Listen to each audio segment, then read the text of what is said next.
Hi friends, my sweater is finished.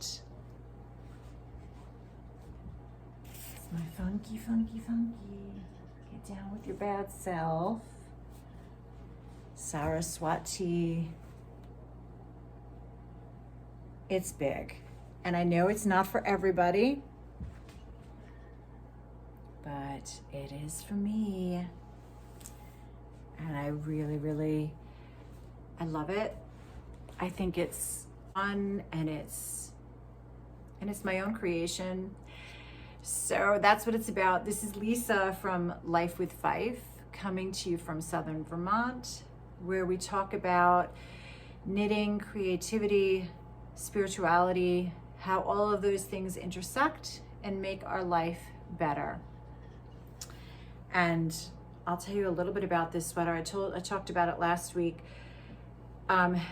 This yarn here is from Green Mountain Spinnery. It's Mean Mr. Mustard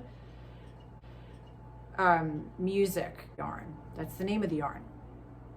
Music, and it's Mean Mr. Mustard is the color. I love it.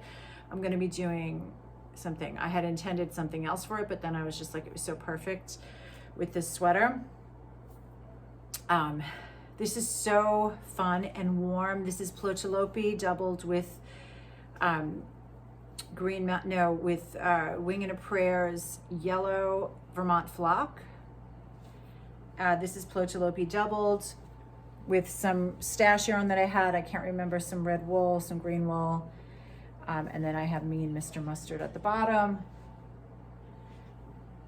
I love it. It's big. I could probably, if I do a little surgery here, I could remove almost I could probably take out an entire pattern, and I may do that. I may experiment, and I could probably take some in from the sleeve, because what happened was the gauge organically it became more A-line as this is a fingering weight yarn, and then I doubled the Plochalopi here, and it went from worsted to bulky basically here.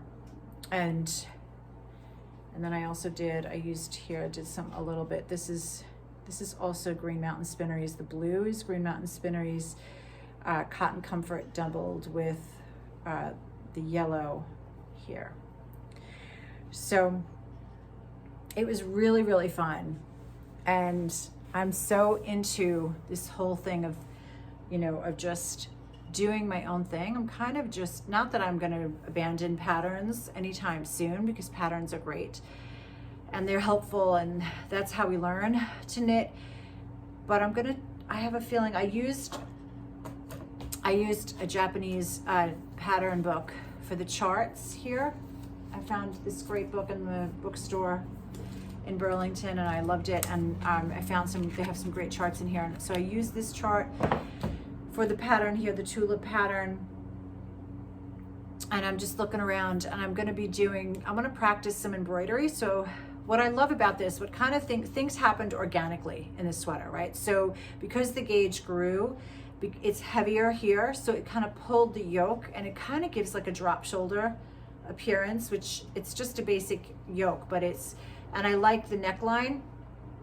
I do like a very open neckline. I don't like things, I'm wearing this with just a bra. I'm not wearing anything underneath it. I love wool though, and I'm not sensitive to wool. But I like something, I don't like it necessarily tied up around my neck. So I like how it kind of came down here, and I love the drop shoulder look. And I like how the sleeves, I love the fall of the sleeves. So I like that. That was a really big, I feel like, and I do like the A-line pattern. I normally don't make A-line patterns. I make my sweaters a little more fitted, but it works for this design, and I'm happy with it. It could be a little bit, like I said, I might do some surgery and kind of fix it up a little bit. But overall, I'm very pleased, and certainly is wearable and fun and warm, and it will be warm for the winter. Here in Vermont, we're already at the end of autumn. Our leaves all fell, and everything kind of came down last week. So when I look out right now, I just see bare trees and the fire is going. and it's time to settle in and get ready for the winter. Up at the school, they're starting the snow sports, and so it's like really, really happening. I'm feeling really creative. I feel this kind of inside of me, just a desire to really creative urge right now. I don't know why, but I just do, and maybe it's kind of spurred on by the making of the sweater, but I'm thinking about all kinds of things to make, and I'm thinking of a project that my daughter and I are going to work on we're making an actual yoke with some animals that she drew. Like, I'm just thinking about a lot of different things, and I think this is what is really wonderful about knitting, is that there's so many endless to do. You can just take it in so many different directions. Last weekend we went down to New York and we enjoyed the beautiful weather there, and it was like, I'm so glad we went, because I think it's probably already cold now. We got a great, perfect last weekend. I would have liked to go down to New York this weekend though, because Krishna Das, who I love, who's a chanter, he does kirtan.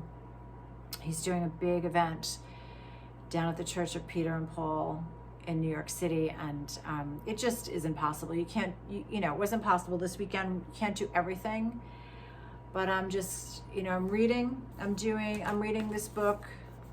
I've mentioned it before, Feeding Your Demons by Lama Tsultrim Alyon, who I think is an amazing teacher. She's really, really great. And it's based on Jungian psychology and the shadow self, which is so fascinating. It's just like so fascinating how we have these aspects of ourselves that we don't like, and that we don't want to know, we don't want to accept about ourselves. And so we project them onto other people, or we repress them.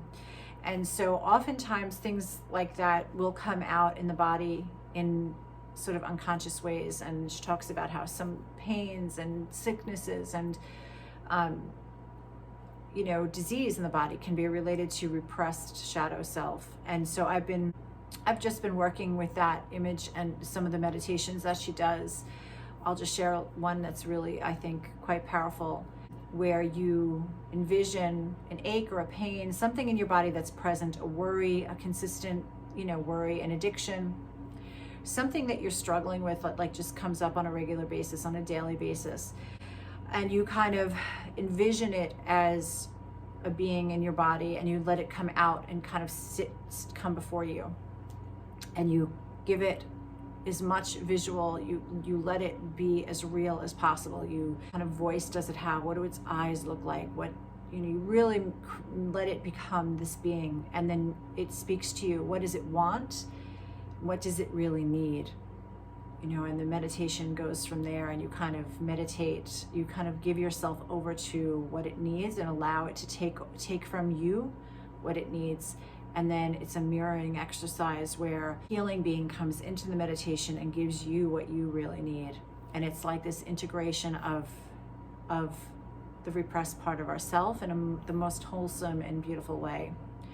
And it's just fitting that I'm wearing my Saraswati sweater, because Lama Tsultrim Alyon is a Buddhist Lama, and she is a huge devotee of Tara, who is the goddess of healing, who is the first woman who achieved enlightenment in the Tibetan Buddhist tradition, and who is so attentive to humans who call her name and need her. So I just been enjoying that, been doing that, just really wonderful thing to do at this time of year, where your energy just kind of naturally turns inward.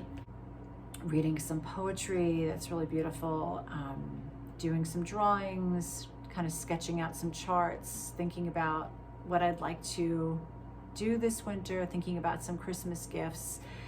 I'm going to do some embroidery with some felted wool, making some really cool bookmarks that fold over the corner, kind of like a triangle that will go in the corner of a book, of a page, and then like embroidering initials and doing some floral embroidery from this book that I picked up at Taproot's vending booth at a recent summer.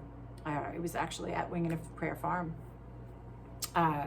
This great book of embroidery, and it's really beautiful and has all kinds of symbols and beautiful images. So I'm gonna have some fun with that and just really enjoying this quiet time. I love the summer and I love the garden and I love being outdoors, and I do still go outdoors in this time of year, but I love this coming inward.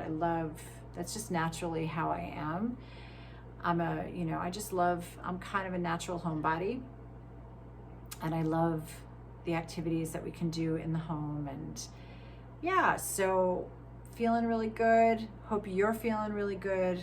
Hope that you are taking time for yourself and your creative endeavors. And I'd love to hear what you are doing. And of course, as always, like, subscribe, be a part of our community, share with me what you're knitting, what your thoughts are, what's going on in your end of the world.